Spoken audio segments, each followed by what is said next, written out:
How to stop spam emails from taking over your inbox. Open the Gmail application.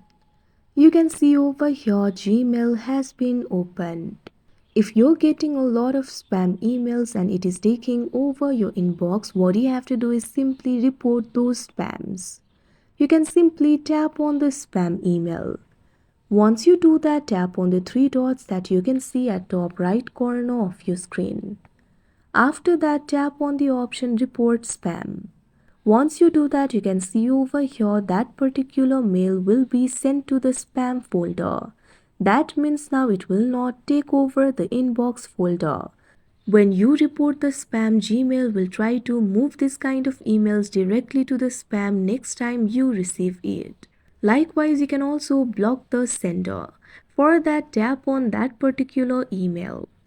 Tap on the three dots that you can see on the screen. Once you do that, tap on the option Block.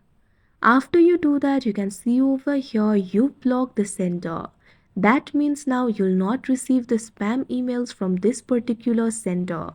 Like this, you can follow the same process for other spam senders as well.